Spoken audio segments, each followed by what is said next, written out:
leurs effets sur la santé. Dans notre département, 4 alertes ont été déclenchées en mars 2016, décembre 2016, février 2018, juillet 2018 et le fin 22 février dernier.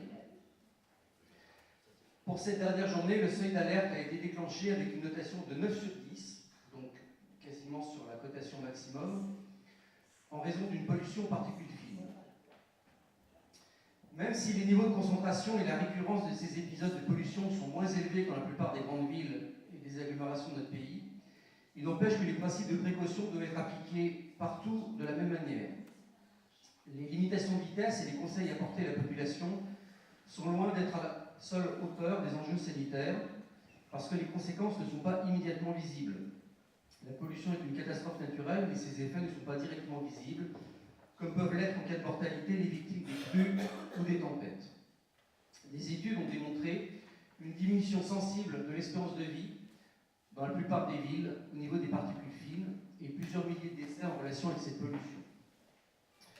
Il appartient par conséquent à l'État et aux collectivités, l'objet de ma question ce soir, de mettre en place des mesures pour réduire ces concentrations élevées en poussière toxique à moyen et long terme, mais aussi de protéger la population dès que des pics de pollution sont observés.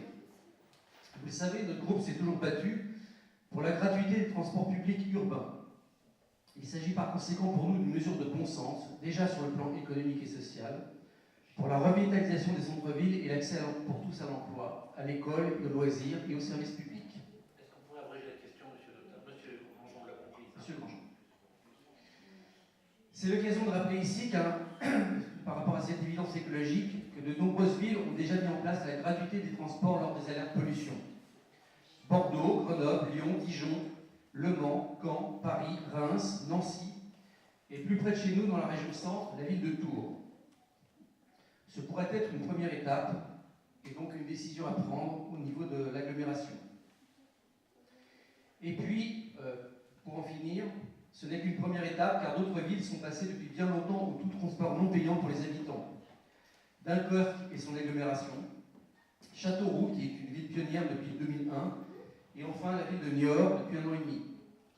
Partout où cette gratuité est organisée pour les habitants, la fréquentation a bondi sans que les finances des collectivités ne soient plombées. Et la raison en est simple. Les recettes de transport ne représentent en moyenne que 10% du coût général, bien moins que les taxes de transport versées par les entreprises. Leur équilibrage pourrait s'opérer sans peser lourdement sur la gestion des entreprises. Ce n'est donc pas un choix de sacrifice, c'est un choix d'intelligence et qui est structurant pour l'avenir de notre territoire, un choix d'investissement dans l'éducation et la jeunesse. C'est pourquoi nous demandons déjà les premières mesures qui s'imposent en cas d'alerte et d'écouter nos arguments. Parce que ce que nous proposons, d'autres villes l'ont fait et l'ont réussi, et ils ont démontré l'efficacité et la viabilité budgétaire d'une gratuité des transports urbains. Monsieur Grandjean, je vais vous répondre rapidement, plus rapidement à votre question, parce que vous débordez toujours du sujet, et ça c'est un peu énervant. Je peux vous dire franchement, parce que vous abusez du temps des autres, et ça c'est pas bien. La première question, c'est quoi? C'est les particules fines. C'est ça la question. Et c'était le sens de votre question. Je l'aurais posé, je l'aurais répondu, ça serait déjà terminé.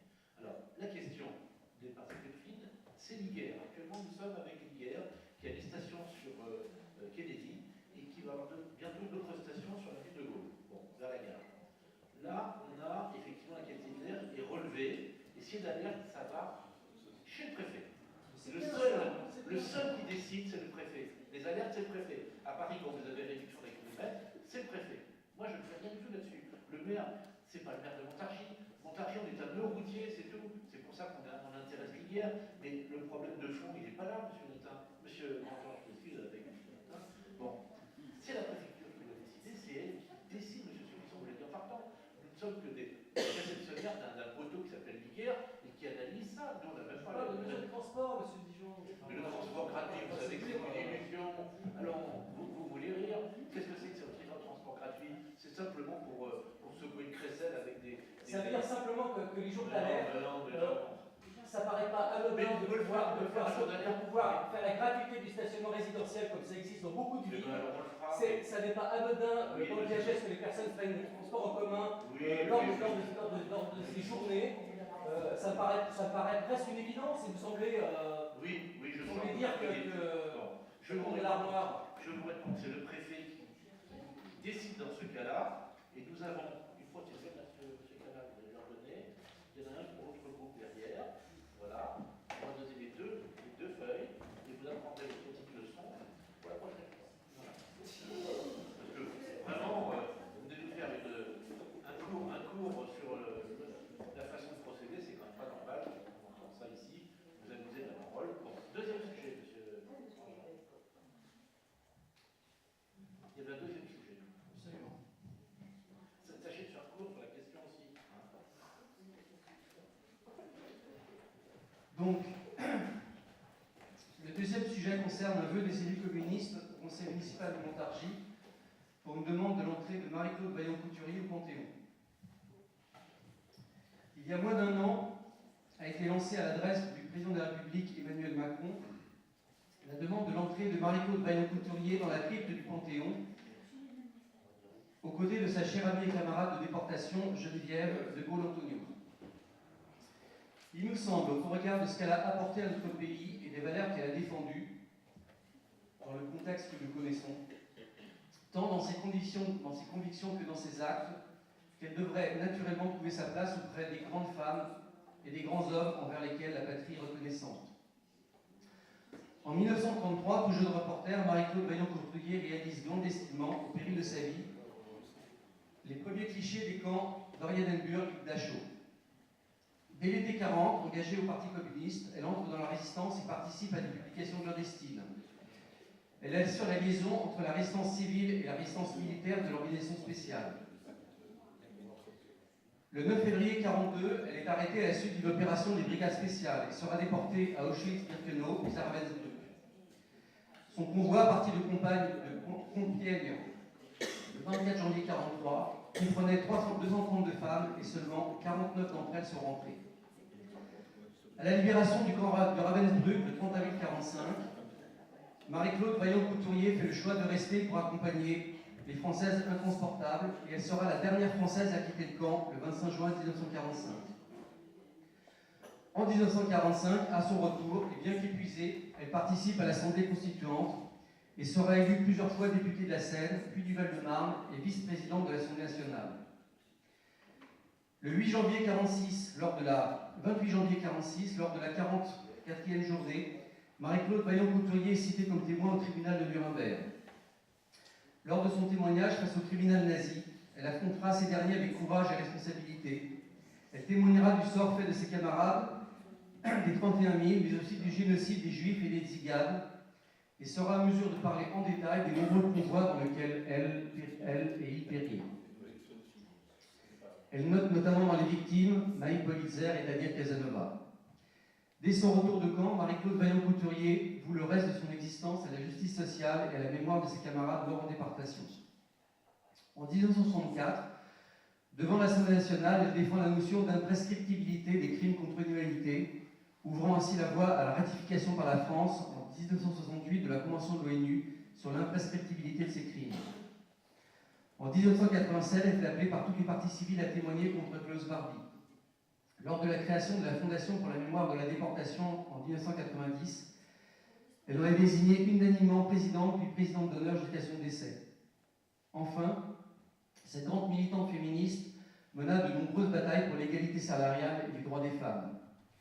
Il nous faut reconnaître la place des femmes dans notre histoire, particulièrement durant la période sombre d'occupation où elles payèrent un lourd tribut à la déportation et au combat pour la libération de notre pays. C'est pourquoi nous émettons le vœu que Marie-Claude Vaillant-Couturier soit panthéonisée, parce qu'elle fait partie de ces femmes d'exception dont le parcours exemplaire fait l'unanimité au-delà de son engagement politique. Ce vœu a été proposé il y a quelques mois au conseil municipal de Châelles-sur-Loing, d'Amilly et de Villemandeur. Il a fait l'objet d'une adoption unanime de l'ensemble des élus municipaux de ces trois villes, au-delà de leur toute tendance politique. C'est pourquoi nous vous demandons, à notre tour, monsieur le maire, messieurs et mesdames les élus, de bien vouloir adopter ce vœu de demande d'entrée au Panthéon de Marie-Claude Vaillant-Couturier. Monsieur Dautin, monsieur Grandjean, j'arrive à pas. Bon. Je peux vous dire que c'est oui, bien sûr, le conseil municipal ne va pas s'opposer à votre demande, bien entendu. Ça peut peut-être mériter un... Oui, on va faire un débat. On va faire un débat. Si vous voulez un débat. vœu, c'est pas une motion, c'est pas, c'est un vœu du conseil municipal que bien sûr, elle ait rencontré Madame Antonos et Madame Simone Veil au Panthéon, c'est tout à fait normal. Vous avez oublié deux choses quand même qui sont amusantes dans sa vie, c'est que sa maman s'appelait Cosette de Bruneuf. Et elle était la sœur de Jean de Bruneuf, qui a créé Babar. Vous avez oublié ça, ça va nous faire rêver un petit peu. Et puis l'autre chose, c'est qu'elle a été mariée 15 jours avec Marion Couturier. Donc elle s'est mariée le 30 septembre et il est mort le 10 octobre. Hein. Donc ça a été un mariage pas rapide, il est resté 5 ans ou 6 ans. Tué par les nazis. Comment? Tué par les nazis. Donc, Paul Marion Couturier. oui. Il y avait leur plume d'humanité. Oui. Elle était mariée une quinzaine de jours avec lui, c'est quand même bon. C'est effectivement un mariage très court, mais bien entendu, on est tout à fait d'accord. Elle a une vie exemplaire, c'est un exemple pour les jeunes Français, et il est tout à fait normal qu'on puisse soutenir une pareille proposition. Et nous la soutenons, parce que le Conseil est d'accord, bien sûr, il n'y a personne qui s'y oppose. Vous voyez, les choses sont simples quand elles sont dites simplement. Merci, mesdames, messieurs, je vous souhaite. Qu'est-ce qu'il y a? C'est fini, hein? Non, il y a une question là. C'est fini, il n'y a pas de question. J'aurais deux petites questions. Il faut les écrire, hein? Oui, mais c'est par rapport au débat tout à l'heure, monsieur le maire.